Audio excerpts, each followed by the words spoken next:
نحمده ونصلي ونسلم على رسوله الكريم اما بعد اعوذ بالله من الشيطان الرجيم بسم الله الرحمن الرحيم والذين يؤمنون بما انزل اليك وما انزل من قبلك وبالآخرة هم يوقنون صدق الله العظيم وقال النبي صلى الله عليه وسلم انا خاتم النبیین لا نبی بعدی او کما قال النبی صلی اللہ علیہ وسلم اللہم صلی علی محمد وعلی آل محمد کما صلیت علی ابراہیم وعلی آل ابراہیم انک حمید مجید اللہم بارک علی محمد وعلی آل محمد کما بارکت علی ابراہیم وعلی آل ابراہیم انک حمید مجید۔ ہم نے ہر دور میں تقدیس رسالت کے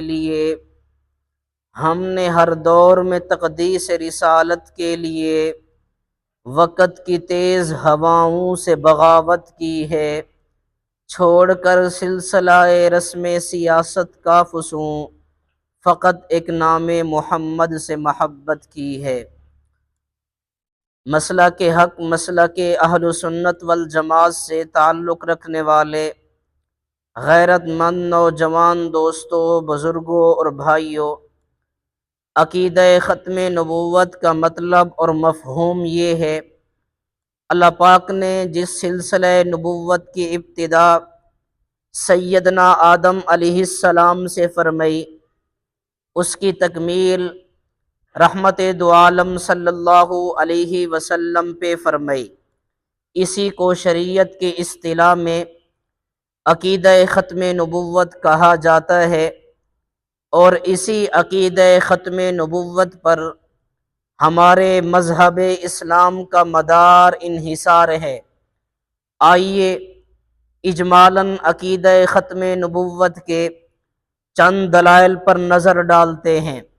قرآن کریم کا اپنی اصلی صورت میں محفوظ ہونا آپ کی ختم نبوت کی دلیل ہے۔ اللہ کے نبی کی مبارک سیرت کا محفوظ ہونا آپ کی ختم نبوت کی دلیل ہے۔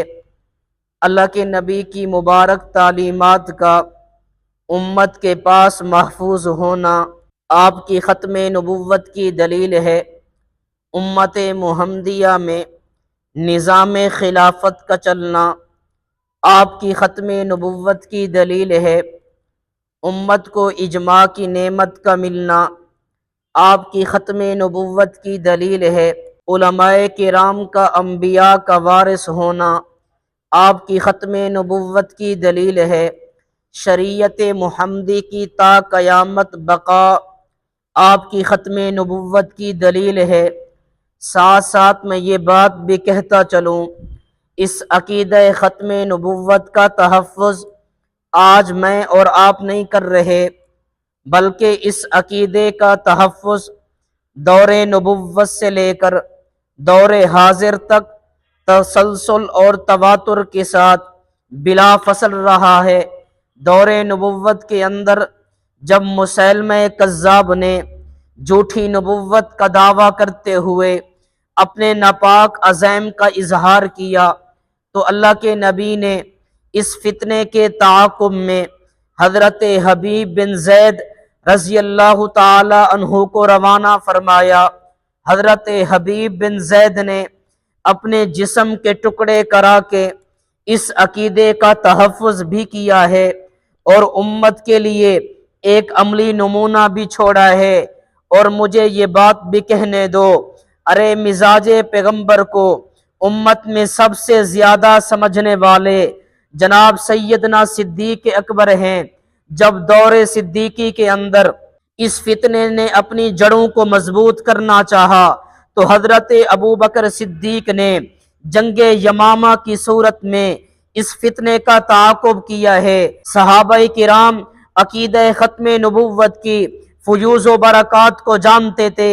یہی وجہ ہے کہ آج اگر ہم تاریخ شہداء نبوت کو دیکھتے ہیں تو 259 نظر آتے ہیں، جب جنگ یمامہ کا موقع آیا، اس فتنے کا تعاقب ہوا تو صحابہ کرام کی تعداد 1200 نظر آتی ہے، جن میں 700 صحابہ قرآن کریم کے حافظ اور عالم تھے۔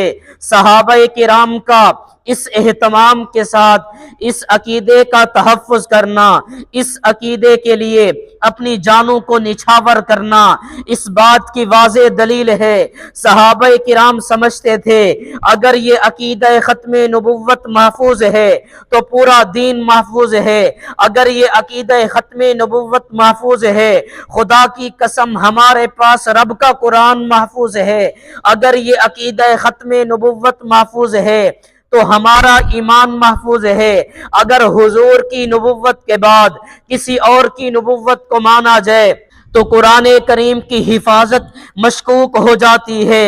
اگر حضور کی نبوت کے بعد کسی اور کی نبوت کو مانا جائے تو اللہ کے نبی کے متعدد فرامین کا انکار ہو جاتا ہے۔ ارے انکار ختم نبوت کی سب سے بڑی خرابی یہ ہے کہ تکمیل دین کو چیلنج ہے اور دین میں ترمیم کی گنجائش کو پیدا کرنا ہے۔ میں یہ سب دلائل اور شواہد کے بعد یہ بات پوری ذمہ داری سے کہنے لگا، ارے نبوت تو ایک پاکیزہ منصب ہے اور اس قادیانی کے لیے تو کوئی شرافت کا منصب ہی نہیں ہے۔ اس بات کو میرے استاد محترم متکلم اسلام مولانا محمد الیاس گھمن دامت برکاتہم العالیہ یوں ارشاد فرماتے ہیں، ارے قادیانیو، تم نے تو اس کو نبی مانا ہے جو ایک انسانی سوسائٹی کے اندر بھی رہنے کے قابل نہیں ہے۔